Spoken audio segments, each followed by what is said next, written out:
VPN দিয়ে আপনারা যারা ফেসবুক ব্যবহার করতেছেন, আপনারা অবশ্যই সাবধান। দুইটি বিষয়ে আপনারা ভুল করবেন না। এই দুইটি বিষয়ে যদি আপনারা ভুল করেন, তাহলে আপনার ফেসবুক অ্যাকাউন্টটি সারা জীবনের জন্য ডিলিট হয়ে যাবে। বর্তমান সময়ে বাংলাদেশের সার্ভার থেকে ফেসবুক অ্যাপসটি বন্ধ করে দেওয়া হয়েছে। সেজন্য আমরা অনেকেই ভিপিএন দিয়ে ফেসবুক ব্যবহার করতেছি। সো আর কথা না বাড়িয়ে আপনাদেরকে এই ভুলগুলো ভালোভাবে বুঝিয়ে দেই। প্রথম যে ভুলটি আপনারা করলে আমার মতো ফেসবুক অ্যাকাউন্টটি আপনারও ডিসেবল হয়ে যেতে পারে। ইতিমধ্যে লক্ষ্য করে দেখতে পারবেন আমি আমার ফেসবুক অ্যাপসে ক্লিক দিলে আমার এখানে লগইন চাচ্ছে। আমি আমার পাসওয়ার্ড এবং মোবাইল নম্বর সঠিক দেওয়ার পরে আমি যদি লগইনে ক্লিক দেই, তাহলে আমার ফেসবুক অ্যাকাউন্টটি আর লগইন হচ্ছে না। ইতিমধ্যে আমি কয়েক ঘন্টা আগে ভিপিএন এর মাধ্যমে আমি আমার ফেসবুক অ্যাকাউন্টটি ইউজ করেছি। হঠাৎ করে আমি আমার এই প্রবলেম ফেস করতেছি। সো আপনারা আমার মতো এই ভুলটি করবেন না, না হলে আপনারও ফেসবুক অ্যাকাউন্টটি আমার মতো ডিলিট হয়ে যেতে পারে। এই ভুলটি হলো, আমি যখন ফার্স্টে যে ভিপিএন দিয়ে আমার ফেসবুক অ্যাপসটি ইউজ করেছি এবং লগইন করেছি, তখন কিন্তু আমি ফেসবুকের প্রত্যেকটা ভিডিও ভালোভাবে দেখতে পারতেছি।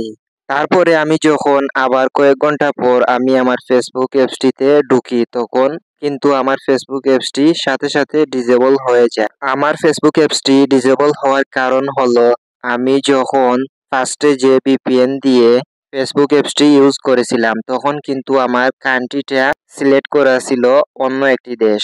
তারপরে আমি যখন আবার ফেসবুক অ্যাপসটি ইউজ করি, তখন কিন্তু আমার কান্ট্রিটা ওই দেশ সিলেক্ট না করে আমি আবার অন্য একটি দেশ সিলেক্ট করে নিয়েছিলাম, যার কারণে আমার সাথে সাথে ফেসবুক অ্যাপসটি ডিসেবল হয়ে যায় এবং তাদের কাছে অন্য একটি দেশের লোকেশন চলে যায় এবং তাদের অ্যালগরিদম স্ক্যাম করে ফেলে, যার কারণে আমার ফেসবুকটি তারা ডিসেবল করে দেয় এবং এখন আমি লগইন করতে চাইলে আমার আর লগইন হচ্ছে না। সো আপনারা এই ভুলটি করবেন না। আপনারা অবশ্যই যে ভিপিএন দিয়ে ফেসবুকটি ইউজ করতেছেন, অবশ্যই আপনারা ভিপিএনটির কান্ট্রি পরিবর্তনও করবেন না।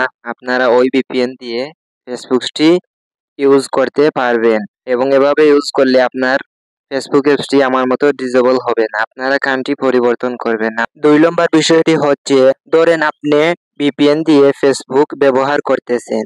যেহেতু আপনি ফেসবুক অ্যাকাউন্টটি ব্যবহার করতেছেন, অবশ্যই আপনার ফেসবুক অ্যাকাউন্টে 2 থেকে 3টা ফেসবুক অ্যাকাউন্ট থাকতে পারে। তো আপনি হয়তো চাচ্ছেন আপনার বর্তমান ফেসবুক অ্যাকাউন্টটি লগ আউট করে আপনার যে অন্য ফেসবুক অ্যাকাউন্ট রয়েছে, সেই অ্যাকাউন্ট থেকে যে কোনো একটি অ্যাকাউন্ট আপনি চাচ্ছেন যে লগইন করতে। তো আপনি যদি এটা করেন, তাহলে আপনার ফেসবুক অ্যাকাউন্টটি ডিসেবল হয়ে যেতে পারে। ধরেন আপনি যেহেতু ভিপিএন ব্যবহার করতেছেন, তো আপনার এই কানেক্ট থাকা ভিপিএনটি আপনার লোকেশনটি অন্য কান্ট্রিতে দেখাবে।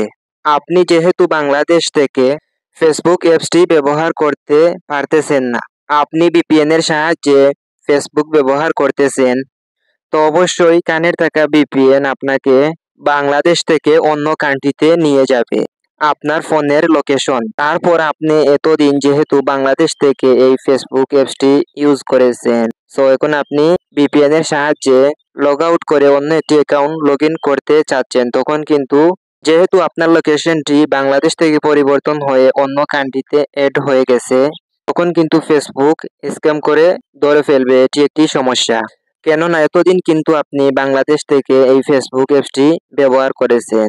আপনি হঠাৎ করে অন্য কান্ট্রিতে চলে গেছেন, তখন কিন্তু ফেসবুকের অ্যালগরিদম বুঝতে পারবে আপনার এই ফেসবুক অ্যাকাউন্টটি হ্যাক হয়ে যাচ্ছে অথবা কেউ হ্যাক করতে যাচ্ছে।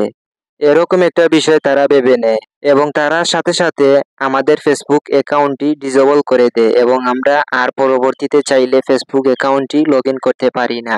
সো আমি আপনাদেরকে বলবো, ভিপিএন দিয়ে আপনারা যদি ফেসবুক অ্যাপসটি ইউজ করতে চান, তাহলে আপনারা অবশ্যই এই দুইটি বিষয় মাথায় রেখে আপনারা ফেসবুক অ্যাপসটি ব্যবহার করবেন। সো আপনারা এই কাজগুলা করবেন না, তাহলে আপনার ফেসবুক অ্যাপসটি কখনোই ডিসেবল হবে না। সো আজকের এই ভিডিওটি ছিল এ পর্যন্ত এবং আজকের এই ভিডিওতে লাইক করবেন, কমেন্ট করবেন, শেয়ার করবেন এবং চ্যানেলটা সাবস্ক্রাইব করবেন। সবাই ভালো থাকবেন, সুস্থ থাকবেন। দেখা হবে পরবর্তী আবার নেক্সট কোনো ভিডিওতে। আল্লাহ হাফিজ।